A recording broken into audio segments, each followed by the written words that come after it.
Because that house you avoid isn't a dark hole on the map of your life. It's the room where God has kept the answers to the questions you ask aloud, questions that seem unanswerable. The problem isn't that there are no answers. It's that you haven't yet entered that room to find them. Think about how you feel when that specific area of your life is mentioned. For each Taurus, this house will be different. The area where the tightness is most intense, where the resistance is most consistent. But the pattern is the same. That specific discomfort when the topic comes up, that feeling that there's something there that you're not ready to deal with. And what makes Taurus so particular in this dynamic is that the discomfort doesn't paralyze you. You simply build around it. You build routines that don't go through that area. You build relationships that don't get close to that point. You build an identity that seems complete, but that has a room whose curtains have never been opened. And God keeps putting things in that room, not to punish you, to complete you. Every time something uncomfortable happens in that area, it's a warning. Every time a relationship touches on that sensitive point, it's a warning. Every time a situation forces you to look at what you chose not to see, it's God saying, it's time, not tomorrow, now. Taurus has an extraordinary capacity to love what they already have, to appreciate what is present, but this same gift, when misdirected, becomes an anchor. You appreciate the comfort already built too much to risk entering that room and discovering that what's inside can change everything. And changing everything is exactly what scares Taurus most deeply. Not the pain. Taurus can endure pain. What scares them is the disruption. It's having to dismantle something that took time to build. It's the uncertainty of not knowing how things will be after that door is finally opened. But here's what nobody tells you about this fear. What's on the other side of that door isn't chaos, it's clarity. And when Taurus enters that house, with all the solidity that defines him, with all the patience and depth that only this sign possesses, what happens isn't destruction. It's a form of construction he's never experienced before, a construction from the inside out. But what happens when Taurus still doesn't get there on its own? When the resistance is too great and the door remains closed even after all the whispers from heaven? Then God uses another language, one that cannot be ignored. Have you ever experienced a loss that didn't make sense? A rupture that came from a place you thought was solid? A crisis in an area you considered built up, stable, safe? And you were left staring at the rubble, not understanding what had happened, as if the ground you were standing on had suddenly given way. For Taurus, this is one of the most difficult times to experience, because Taurus builds precisely so that this doesn't happen. And when the ground gives way, even the ground they built with their own hands, the disorientation is profound. But there is an architect working on that. When a builder needs to renovate an old building, there are times when they need to tear down walls, not the pretty walls, not the ones that are in good condition, the ones that seem structural but are preventing light from entering. They are preventing the space from expanding, trapping the building in a shape that no longer serves its original purpose. And the resident inside doesn't see the architect. He only sees the dust, he sees the rubble, he feels the crash. And the first reaction, the visceral one, is, "Why are you destroying what I built?" But the architect isn't destroying, he's preparing. Each crisis that came to Taurus in a specific area of life, especially in those where warnings had accumulated for longer, was not random. It wasn't just accumulated bad luck. It wasn't punishment. It was a house being rebuilt. It was the heavens acting directly in that channel because the gentler signs didn't open the door. And what seems like loss is often space. Space for something bigger to enter, space for a different version of Taurus to settle in that area, a version that doesn't need to build walls to feel safe, because it has learned to trust what the heavens have placed there. That doesn't mean it hurts less. It means the pain has a destination. It has a purpose. There's an architecture behind it. even when it's not possible to see it from within the rubble. The question that remains is not, why did this happen to me? The right question is, what is God building in this house after this wall has fallen? And then comes the moment when Taurus is no longer running away, no longer building around the discomfort, no longer holding on to what needed to be released. For the first time, it stands before that house, the one that accumulated the most warnings, the one that resisted the most, and holds the key in its hand. Not because it became easy. Taurus doesn't seek what's easy, it seeks what's true. Not because the fear has disappeared. Taurus doesn't act when the fear goes away. It acts when it understands that fear is part of the journey, not a sign that it should stop. Age because he reached a point of understanding that can only be achieved after heeding the warnings, after recognizing the patterns, after admitting somewhere deep inside that external construction would never replace what was waiting inside. And when that door opens, Taurus finds something he wasn't expecting. Not the chaos he so feared, not the inevitable collapse.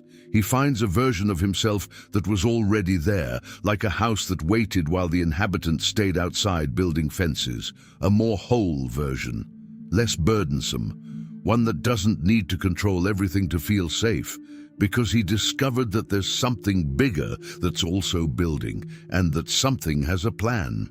The astrological houses of Taurus are not prisons.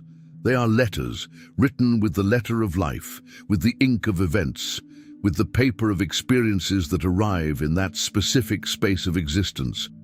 And each letter carried from the beginning the same central theme.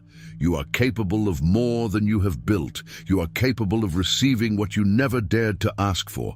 You are capable of trusting, and when you trust, of finding a solidity that no wall can give. God wasn't trying to warn you to scare you. He was trying to warn you because he knows you, and he knows that Taurus only moves when it understands what's at stake. Now you understand. And this house that has always been yours is waiting for you to enter, not running, with the same serene presence, the same real depth, the same grounding ability that you have always had, only now directed inward. Because when Taurus takes root from within, there is nothing the world can build on the outside that is more solid than that. This question, what is being built after the fall, doesn't have an easy answer. But there is a way to find it. When I began to understand that life's crises had a divine architecture behind them, that each rupture was also a preparation, I found in the digital book the divine path that guides your zodiac sign to a life of purpose, a concrete framework for understanding what God is building in each area of Taurus's life through the houses. Not vague theories, real maps of how to interpret what is being reformed and where it is going. For Taurus, which needs solidity even in uncertainty, this kind of clarity is not a luxury. It is what allows one to cross the rubble without getting lost along the way. The link is in the first pinned comment. The last copies are running out. Click now and begin your journey towards the clarity and genius you deserve. But there's something that needs to be said before we continue. Something that will sound familiar to any Taurus listening to this. Taurus doesn't just build things. Taurus keeps things. With a care that borders on the sacred. It keeps money, it keeps memories, it keeps relationships, it keeps routines. And this ability to preserve, to maintain, to create reserves, it's genuinely beautiful. It's one of the great strengths of this sign. But there is a paradox at the heart of this force. Have you ever met someone who keeps money under their mattress? Not in the bank, not invested, under the mattress where it can be seen, where it's guaranteed to be there, where there's no risk of it disappearing, and they think, I'm protected, I'm in control. But money under the mattress doesn't grow. It generates nothing more than a feeling of security that is, in practice, an illusion. Because while it remains idle, inflation silently erodes it. Absolute control becomes, without one realizing it, the greatest vulnerability. Taurus does this their whole life, keeps things hidden under the emotional mattress, holds on to bonds that have already run their course but that you don't want to let go of, holds on to versions of yourself that no longer serve you, but which were built with so much effort that deconstructing them feels like a loss, holds on to behavioral patterns that once provided security but are now just habits, and for Taurus, habit has almost material power. And while you guard all of this so carefully, you don't realize that the houses are offering something that cannot be guarded, something that can only be received if you let go of what you are holding with both hands. The security that the heavens offer Taurus is not tangible. It cannot be stacked in a corner. It has no physical form to inspect and approve. It is a security that comes from another source, from trusting in what lies beyond what the eyes can see, from letting the process complete itself without trying to control every brick. And this is the paradox that God continues to try to reveal to Taurus through the houses. The more you clench your fist to hold on to what you have built, the less space you have in your hands to receive what has been prepared.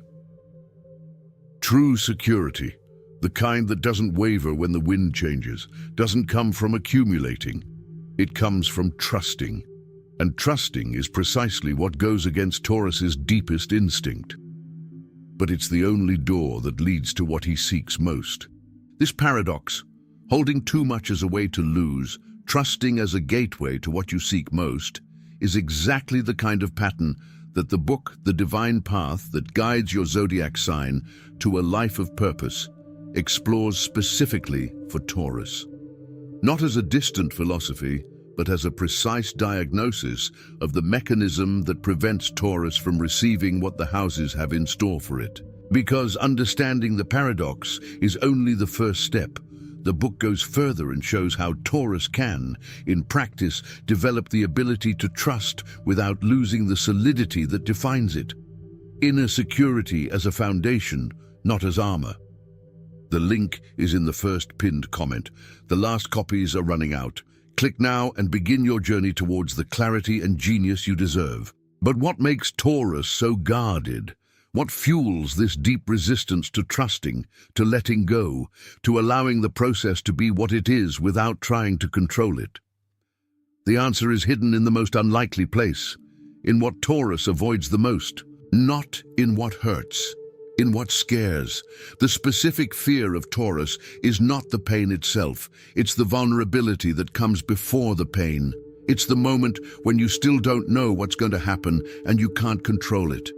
It's the space between letting go and receiving, that gap of uncertainty where there's no solid ground to build on. And that's why Taurus fills that space with construction.